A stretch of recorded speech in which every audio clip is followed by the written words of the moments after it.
ছিল তৃণমূল কংগ্রেস। 2019 সালে ইডি তাদের 250 কোটি টাকার সম্পত্তি বাজেয়াপ্ত করেছিল। বন্ড কেনার পর সেই সম্পত্তিও ফিরিয়ে দেয় ইডি।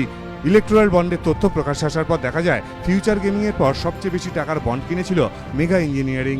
তাদের সংস্থায় ইডি হানা দেওয়ার আগে বন্ড কিনেছিল 125 কোটি টাকার। ইডি হানার পর বন্ড কিনেছিল 1107 কোটি টাকার।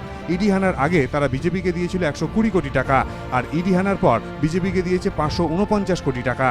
বেদান্ত গ্রুপ ইডি হানার আগে বন্ড কিনেছিল 52 কোটি টাকার। ইডি হানার পর তারা বন্ড কেনে 347 কোটি টাকার। বিজেপির অ্যাকাউন্টে তারা দেয় 178 কোটি টাকা। ইডি তাদের 52 কোটি টাকার সম্পত্তি বাজেয়াপ্ত করেছিল। বন্ড কেনার পর তাদের সব সম্পত্তি ফেরত দেওয়া হয়। জিন্দাল স্টিলের কর্তা নবীন জিন্দাল কয়েকদিন আগে বিজেপিতে যোগ দিয়েছেন। জিন্দাল গোষ্ঠীতে ইডি হানা দেয় 2022 সালে। নবীন জিন্দাল তখন সংস্থার চেয়ারম্যান। ইডি হানা দেওয়ার পর তারা বন্ড কিনেছিল 123 কোটি টাকার। 73 কোটি টাকা তারা দিয়েছে বিজেপিকে। ডিএলএফে ইডি হানা দেওয়ায় 170 কোটি টাকার বন্ড কিনেছিল।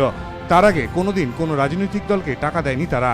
এই ডিএলএফ বিজেপিকে দিয়েছে পুরো 170 কোটি টাকায়। ওষুধ তৈরির সংস্থা ম্যানকাইন্ড বিজেপিকে ইডি হানার পদ দিয়েছে 24 কোটি টাকা। এই তথ্য আজ পেশ করা হয় এসবিআই এর সামনে।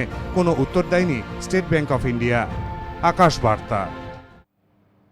পূর্ব মেদিনীপুরের ময়নায় বিজেপি নেতা খুনে এনআইএ তদন্তের নির্দেশ দিল আদালত। 15 দিনের মধ্যে রিপোর্ট দিতে হবে।